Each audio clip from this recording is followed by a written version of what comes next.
Micheál Martin, you have been a TD, a Member of Parliament, since the 80s.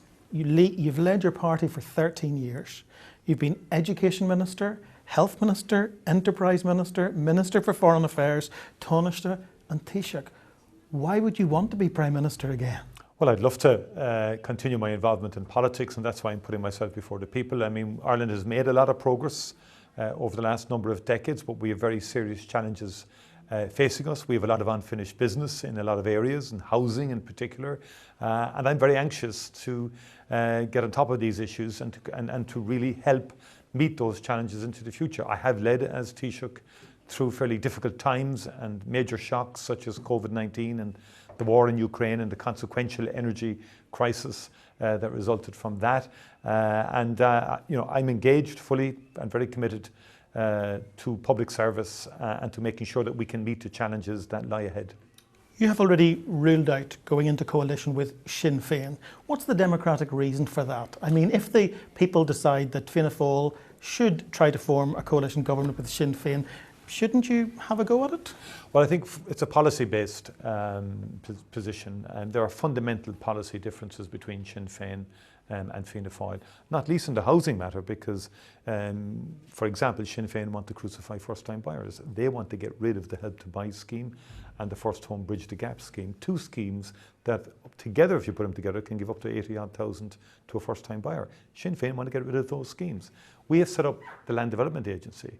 It took us 2 years to set it up. It's a state agency to build housing on affordable and social housing and cost rental on state land or in collaboration with private sector. Sinn Féin want to get rid of that and start again with a new national construction agency. All of that would take time. So Sinn Féin's housing policies would mean delay, disruption and higher prices in the end of the day. And then more broadly speaking, we're a pro-enterprise party in Fianna Fáil. Sinn Féin doesn't get enterprise.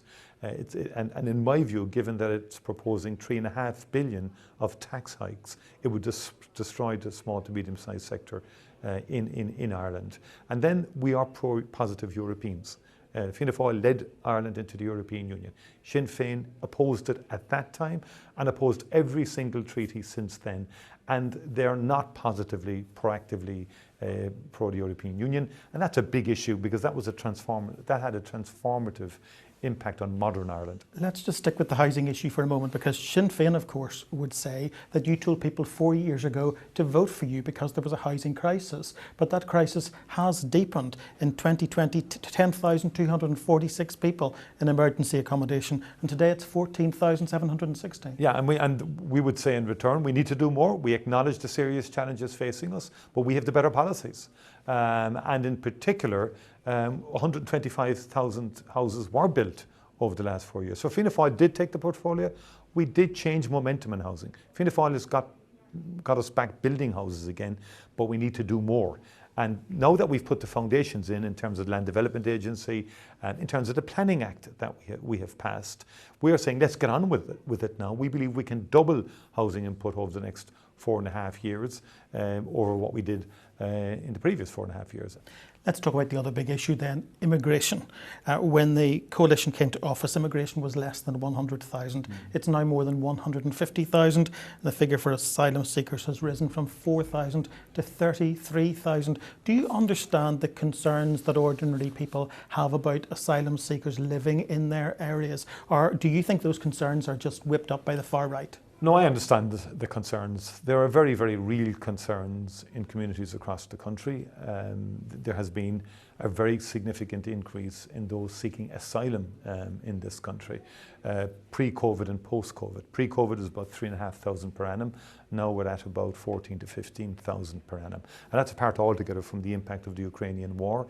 And to be fair to the Irish people, they opened up their doors and schools and so on for those Ukrainians fleeing war. So there's an issue. We have to have a faster, firmer set of procedures to deal with those seeking asylum.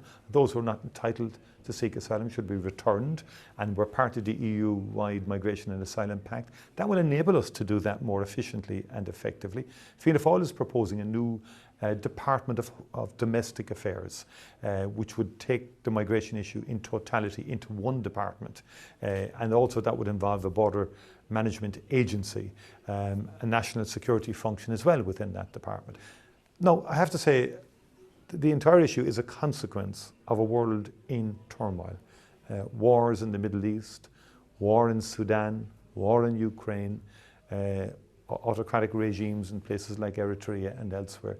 All of that is creating an appalling situation where many millions of people are migrating all over the world. And into that global picture, we now have the re-election of Donald Trump. How will you dissuade him from carrying out his threats about imposing tariffs on imports from the EU and attracting big US multinationals back from Ireland? Well, first of all, we have many American multinationals in Ireland. They create 200,000 direct jobs and about another 130 odd indirect jobs. So very significant factor in the Irish economy. Many of them are embedded here, and they're here over 30 or 40 years. These are global corporations. They need a European headquarters. They need to export to the European single market and to the EMEA region more generally. So it's not that simple as has been put forward. But like I would say to you that the biggest threat to Ireland is external. I think and there are potential external shocks potentially could come our way. An Iranian-Israeli war, for example, could have devastating impact for the world economy.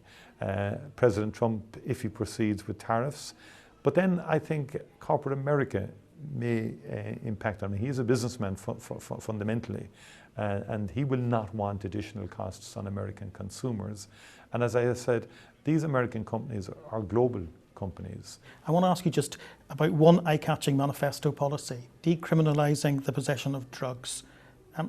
Which drugs and why? Well, mainly cannabis is what we're looking at there, and there was work in the Parliament over the last number of years in Dáil Éireann, where there was a consensus that that there should be a health-led approach to drug use, and that we shouldn't be putting people with small amounts of cannabis for personal use through the court system, where they would have a criminal record for the rest of their lives. We're not proposing the legalization of cannabis, but we are saying, and many political parties agreed with this, that we should move towards a more health-led project.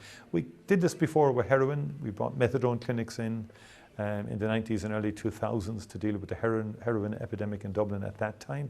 And there's been a lot of research which is indicating a health-led approach, which means, by the way, more investment in resources in terms of addiction services, counselling, and really ramping up capacity in that area.